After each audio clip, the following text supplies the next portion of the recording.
Welcome back, everybody. This is your daily news report, your stimulus check update, first, second, and third. Guys, the Releif Package, PPP 2.0, and the EIDL loan program. Today is Wednesday. It's the 20th.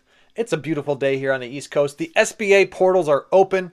We have some inside information as to why the systems have been delayed and why some banks and fintechs have not yet opened. Guys, join us today to avoid timely mistakes for all those gig workers out there, sole proprietors, independent contractors. Guys, this is your update. Side hustle. You don't want to miss out on capitalizing on up to $29,000. Stay tuned with our channel. We have all the details, tips, and tricks on how you guys can avoid timely mistakes and get the funds processed as quickly as possible and into your bank account. Guys, come along and get your news.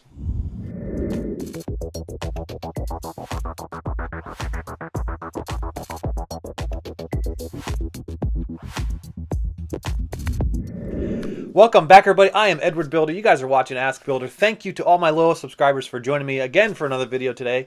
And if you're new to the channel, welcome, guys. This is the channel that pays you. My loyal subscribers know when I hit 5,000 subscribers, I'm picking a lucky comment to send $500 out to a lucky winner. My viewers right now, they're going all over the place, commenting everywhere because it increases your chances of winning. Having those comments everywhere when I go pick that lucky comment could be a $500 stimulus check your way, guys. On this video, we're going to talk about the inside information on all the delays of the fintechs.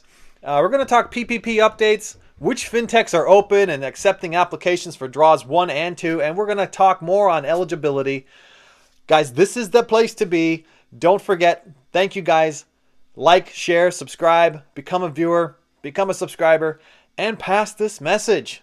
Pass this message, copy it, paste it into all your social media exactly, and send the message to everybody. Guys, 4 free stocks with Webull. Depositing $100 today will get you 4 free stocks. Check the description out. And check me out on Instagram, guys. You can PM me over there anytime you need. All right, let's get into the details. All right, let's take a moment to get into that insider information from the SBA as to why some fintechs have not yet opened, and even some of the larger local banks have not yet opened.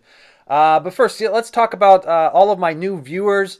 Many of you were EIDL grant viewers, and you are now transitioning over to PPP. After we were all disappointed by the release of the guidelines yesterday by the SBA and the targeted EIDL advance. Guys, check out my video here above. It'll explain it to you in a little bit more in detail. I have actually a few videos on this explaining what's going on, and go check that out. And we will have a full update later today on the EIDL program, all the loans and the grant information. All right, into that inside information from the SBA itself. Now, the SBA is performing a controlled application rollout here.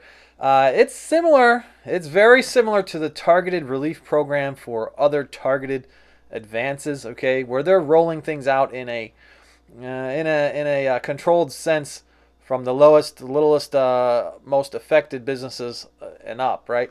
So the applications have a minimum.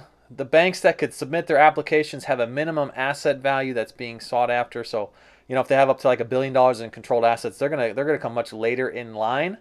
This is why we saw the first 2 days were open to like local community banks meeting a max value in their assets. Even though draw 1 and 2 opened on the 13th, banks with greater assets could not send their applications to the SBA until even today. Some banks preloaded, like Biz2 Credit, Lendio, BlueVine preloaded their round 1 applications, and Lendio round 1 and 2. So some of the banks are being proactive by preloading the information and accepting applications from all of their clientele, from all of their applicants, in hopes that they could get ahead, even though the SBA won't allow them to get ahead. Let's talk about the fintechs that are open. Fintechs that have been approved to start sending applications into the SBA. Guys, we're talking Lendio. Lendio has been open for rounds 1 and 2. They've been preloading and now are officially open for 1 and 2. BlueVine is open for 1 and 2. However, they're sending out emails suggesting that they will email you because they're going to do a rolling opening for round 2. I don't know if it's alphabetical or the number of which your loan has been presented to them the first time. I don't know how they're doing it, but they're going to do a rolling. Case servicing is open for round 2 only. Round 2 only. Kabbage was a popular one, but is closed for round 1 and round 2 because round 2 is now going to be through case servicing by Kabbage. Okay, so all your round 2, go out to case servicing and use your Kabbage account information to log in, and you'll be able to apply through Kabbage, through case servicing. Sorry. U.S. Bank is open for rounds 1 and 2. They opened yesterday. Biz2 Credit open for 1 and 2, officially open. They also started preloading last week. And we're still looking for some more information from PayPal for Draw 2. Many of my viewers are asking about PayPal, Draw 2. Haven't seen any recent updates from PayPal, but we are still tracking them. Now, the SBA date for final application approval, March 31st, 2021. Now, that doesn't mean take your application to Lendio, BlueVine, or Case Servicing on March 31st. That means you have to be approved by the SBA by March 31st. Previously to this, during CARES Act time, the lenders started closing down their portals 5 to 10 days in advance. 5 to 10 days in advance so that they could meet the deadline that closed applications with the SBA. So do not wait till the last minute to do this. Get it in there today, guys. Eligibility is pretty simple, and I'm going to talk through that just next. So get your applications in as quickly as possible. All right, guys, check out my video above here just to avoid any timing mistakes. A lot of these mistakes were caught right here on this channel. We solved them together as a community for anybody out there who was applying for PPP round 1 back in CARES Act days. We had tons and tons and tons of viewer feedback and interviews and all kinds of activity that we helped our viewers get their funds moving much quicker by figuring out what their mistakes were when, you call the fintechs and the customer service wasn't that great back then.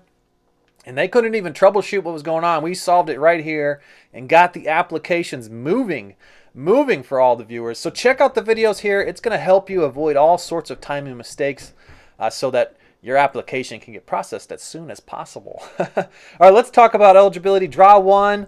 Draw 1, this is for sole proprietors, 1099 gig workers. It was spelled out right in the act. 500 down to 1 employee with a max 100,000 annualized. Now, that means you take your max salary. This is after you've removed all your expenses. You take your max take home, right, the profit, and you divide it by 12 and you multiply it by 2.5. That is the maximum up to $100,000 of your salary is the max cutoff. So if you made $150,000, you actually have to drop it a little bit, and you divide the $100,000 by 12, multiply it by 2.5, and that is what you would qualify under the PPP program. Draw 2 was reduced a bit from businesses of 500 to 1 down to businesses of 300 all the way down to 1. So still good for gig workers and 1099 sole proprietors. You had to experience a 25% reduction in revenue, and used Draw 1 on or before the day you accept your Draw 2. So you had to use it on the day of or the day before, use it all up. And it had to be on approved forgiven expenses. We talk about those in videos. I'll pop a video right here that tells you all about eligibility of what's forgiven and what's not forgiven. And if you guys are looking for that Draw 2 and you want the fast track, stick with the same lender. This is my perspective. I'm just giving you my own advice here. I would stick with the same lender because you don't have to submit any new information if you're under that $150,000 threshold and you're not changing anything. Basically, all you have to do is say that you self-attest that you've gone and used the funds accordingly to the expenses. You're not asking for any more money, and you had a 25% reduction, and you guys will get on Easy Street. You're not really putting any new information in, new payroll information in. And we know that could be tricky because they're looking for Schedule Cs, 940s, 941s, 944s. They're looking for all kinds of things, 1120S, right? So we know that the first round, if you went and switched and you went to a different lender for Draw 2, you have to resubmit all of that information.